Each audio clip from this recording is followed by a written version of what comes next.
Madam, இப்போது காரில் வந்து 3 பேர் தான் அலௌடு. நான் உட்காந்துக்கிற சீட்டில் ஆடியோ இன்ஸ்பெக்டர் இருப்பார். பின்னாடி சீட்டில் எங்கள் டிரைவிங் ஸ்கூலில் சேர்ந்து ஒருத்தர் டாக்குமெண்ட் வச்சுன்னு உட்காந்துருப்பார். அதுக்கடுத்து ஓட்டி காட்டுறோம் நீங்கள் தான். 3 பேர் தான் காரில் அலௌடு. சரிங்களா? அதுக்கடுத்து எத்தனை பேர் இருந்தாலையும் காருக்கு பின்னாடி 2 வீலரில் வந்துட்டுருப்பாங்க. ஒருத்தராக பேர் கூப்பிட ஒருத்தராக வரணும், வந்து வண்டி ஓட்டி காட்டு போகிற மாதிரி இருக்கும். நீங்கள் வந்து உட்காந்தோன்னு என்ன பண்ணுறீங்கன்னா, கிளச்சு மறித்து சீட் கரெக்ட் பண்ணிக்கோங்க. சீட் கால் இட்டுதா அப்படின்றத பார்த்துக்கோங்க. அதுக்கடுத்து அவனே போகலான்னுவாங்க. அப்புறமா கிளச் ஃபுல்லாக மெரிச்சிக்கின்னு ஃபஸ்ட்டு கியர் போடுங்க. First gear. 2வது ஹேண்ட் பிரேக் ரிலீஸ் பண்ணுங்கள். 3வது இண்டிகேட்டர். புரியுதுங்களா? இண்டிகேட்டர் போட்டு கிளச் வந்து சடன் விடக்கூடாது. பிரேக் எக்ஸைட் மேலே கால் வைக்கக்கூடாது. கிளச் மட்டும் மெயில்டாக கொஞ்சம் கொஞ்சமாக விடணும். புரியுதுங்களா? சடன் விடக்கூடாது, கொஞ்சம் கொஞ்சமாக விடணும். விடும்போது பெடல் மேலேருந்து கால் சடன் எடுத்துடாதீங்க. கொஞ்சம் கொஞ்சம் விடும்போது வண்டி லைட்டாக மூவ் ஆகுது இல்லையா? பெடல் மேலே ஒரு 2-3 செகண்ட் அப்படியே பேலன்ஸ் பண்ணுங்கள். புரியுதுங்களா? வண்டி லைட்டாக மூவ் ஆகும். அப்புறம் கிளச் விட்டு எக்ஸைட் ஜோராக கொடுங்க. அப்புறம் லைட்டாக போயிட்டே இருக்கும். சரிங்களா? எக்ஸலேட் ஜோராக கொடுங்க. கொஞ்சம் தூரம் போனதும் எக்ஸலேட் விட்டு கிளச் மறிக்கிறீங்க. செகண்ட் கியர் மாற்றுறீங்க. திருப்பி கிளச் விட்டு எக்ஸைட் ஜோராக கொடுங்க. கொஞ்சம் தூரம் போனதும் எக்ஸைட் விட்டு கிளச் மறிக்கிறீங்க. செகண்ட்லேருந்து 3rd gear மாற்றுறீங்க. 3வது கியர். திருப்பி கிளச் விட்டு எக்ஸைட் கொஞ்சம் ஜோராக கொடுங்க.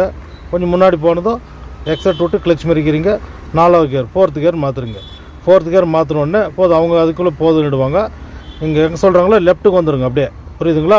ரைட்டுக்கு போகக்கூடாது, லெஃப்ட் சைடில் தான் வண்டி ஓட்டணும். Test driving. அவங்க எங்கே சொல்கிறாங்களோ அங்கே கிளச்சு பிரேக்கு லைட்டாக மெரிங்க, ஃபுல்லாக மெரிக்கூடாது. புரியுதுங்களா? லைட்டாக கொஞ்சம் கொஞ்சம் மெரிங்க. வண்டி நேராக ஓரம் வந்த பின்னாடி கிளச் ஃபுல்லாக மெரிங்க. பிரேக் கொஞ்சம் கொஞ்சமாக டைட் பண்ணி வண்டி ஃபுல்லாக நிப்பாட்டிட்டு கியர் நியூட்ரல் பண்ணிவிட்டு ஹேண்ட் பிரேக்கு தூக்கி விட்டாவே டெஸ்ட் டிரைவிங் வேலை முடிஞ்சு. சொன்னது புரிஞ்சுங்களா? கிளச் ஃபுல்லாக மெரிங்க. பிரேக்கு லைட்டாக மெயில்டாக மெரிச்சிட்டு வண்டி நின்று பின்னாடி கியர் நியூட்ரல் பண்ணிவிட்டு ஹேண்ட் பிரேக் தூக்கி விட்டாக்கா டெஸ்ட் டிரைவிங் முடிஞ்சு. சரி, ஒரு வாட்டி ட்ரையல் பார்த்துலாங்களா?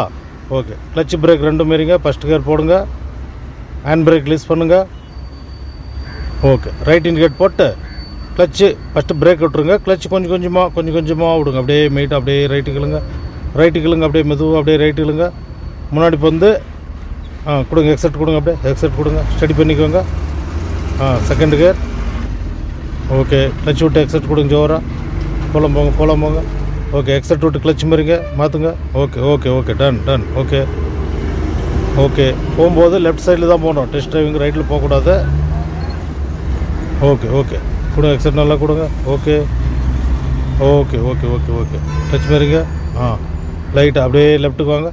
லெஃப்ட் இண்டிகேட் போட்டு லெஃப்ட் வாங்க. மெதுவாக லெஃப்ட்டுக்கு வாங்க. கிளச் ஃபுல்லாக மறிங்க. Light brake. ஓகே. டன். அப்படியே கியர் நியூட்ரல் பண்ணுங்கள். ஹேண்ட் பிரேக் தூக்கி